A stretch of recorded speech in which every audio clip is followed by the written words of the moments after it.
চমক আসতে যাচ্ছে ব্রাজিলের বিশ্বকাপের জার্সিতে এমন কালার থাকবে যা কখনোই ছিল না ব্রাজিলের জার্সিতে।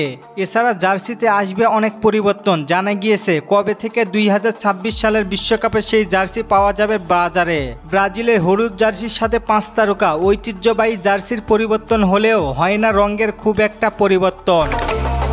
তবে ঠিকই এমন একটি কালার হতে যাচ্ছে যা অতীতে কখনোই ছিল না ব্রাজিলের জার্সিতে। সূত্র মতে 2026 বিশ্বকাপের ঐতিহ্য ভাঙতে যাচ্ছে নাইকি এমন কিছু জার্সি উন্মোচন করতে যাচ্ছে যা আগে কখনো ইতিহাসে এমন পরিবর্তন হয়নি। এর আগের জার্সিতে নীল, সাদা এবং সবুজ রঙের স্কিম থেকে আলাদা হবে।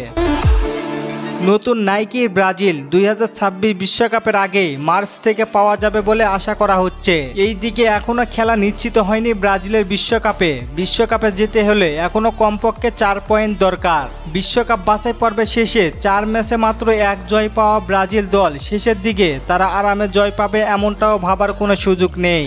এর বাহিরে প্রতিপক্ষরাও আছে সুযোগের অপেক্ষায়। জুনে ডাবল অ্যাসাইনমেন্ট ও ব্রাজিলের সামনে প্রতিপক্ষ হিসেবে আছে ইকুয়েডর এবং প্যারাগুয়ে।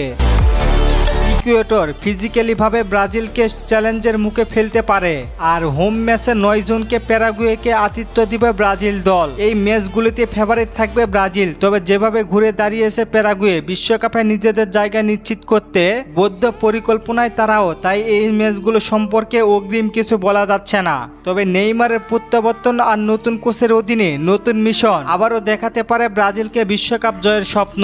নতুন কোচ হতে যাচ্ছে কার্লো আনচেলত্তি। তবে তার সাথে কার্লো আনচেলত্তির ছেলে ডেভিড আনচেলত্তিকেও নিয়োগ দেওয়ার চেষ্টা করতেছে ব্রাজিল। পরবর্তী কোচ হতে যাচ্ছে কার্লো আনচেলত্তি প্রায় মোটামুটি নিশ্চিত। কার্লো আনচেলত্তি ব্রাজিলে আসলে আপনাদের অনুভূতি কেমন হবে জানিয়ে দিন কমেন্ট করে। আর ফুটবলকে নিয়ে নতুন কোনো প্রশ্ন থাকলে করতে পারেন, পরবর্তী ভিডিওতে রিপ্লাই করব। ধন্যবাদ।